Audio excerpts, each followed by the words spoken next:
Welcome back to the channel. In today's video, using a worked example, we will be discussing how to check the web buckling and bearing capacity of 254 by 102 by 22 S275 steel beam, simply supported on a column cap plate, 260 by 260 by 20 mm thick. Welded by 6 mm fillet welds to 203 by 203 by 46 steel column. Maximum vertical reaction is 200 kilonewtons. So, let's start with web bearing check. Web bearing capacity is calculated on the basis of an effective bearing area over which the design strength of the web is assumed to act.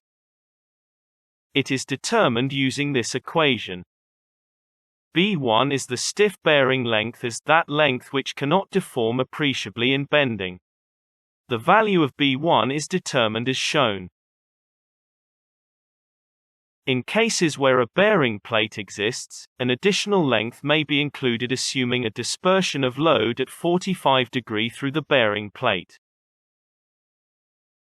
N equals this, but must be equal or less than 5 at the end of a member, and equals 5 in all other cases. K equals flange thickness plus the root radius of the steel section. T is the web thickness. PYW is the design strength of the web. So, first we need to work out the stiff bearing length, which equals the depth of column section 203.2 mm, plus 2, open bracket, the thickness of column cap plate, 20 mm, plus 0.8 times weld leg length 6 mm. This gives us a value of 252.8 mm. Next, working our K value. As we mentioned earlier, K equals flange thickness plus the root radius.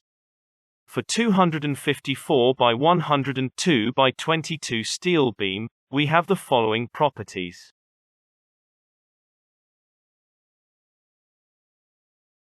So, K equals 6.8 mm plus 7.6 mm. This gives us a value of 14.4 mm. As a result, the web bearing capacity equals, open bracket, stiff bearing length, 252.8 mm, plus N, which is 5, times K, 14.4 mm, close bracket, times web thickness, 5.7 mm, times the design strength of the web 275. This results in a value of 509.12 kilonewtons, which is greater than the maximum concentrated load 200 kilonewtons. Therefore, the section is adequate with respect to web bearing. Next, we need to check the web buckling capacity. In the buckling check, the web is considered to be a fixed end strut between the flanges. It is assumed that the flange through which the concentrated load is applied is restrained against rotation relative to the web and lateral movement relative to the other flange. In general, the load carrying capacity of a strut is dependent on its bearing capacity of the unstiffened web, and is given by this equation, where B1, N, K, and T are as defined previously. D is the depth of the web. The web buckling capacity is influenced by AE, the distance from the load or reaction of the unstiffened web to the nearer end of the member. In cases where the distance AE is less than 0.7 depth of the web, the web buckling capacity should be modified as follows. However, in our example, AE is greater than 0.7 d.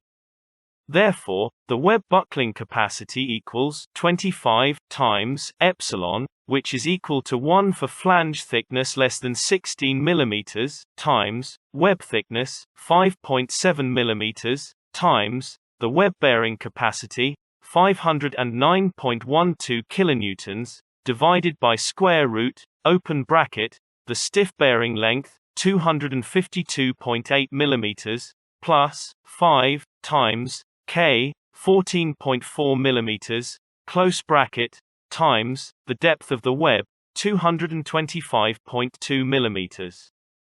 This gives us a value of 268.25 kilonewtons. Therefore, the section is adequate with respect to web buckling. Thanks for watching. We hope you found some useful tips. Check out our website at structuralengineercalcs.com. Please like and subscribe, and let us know what would you like to see next. The human footprint is a masterpiece of engineering and a work of art. Stay safe. Goodbye, and see you soon.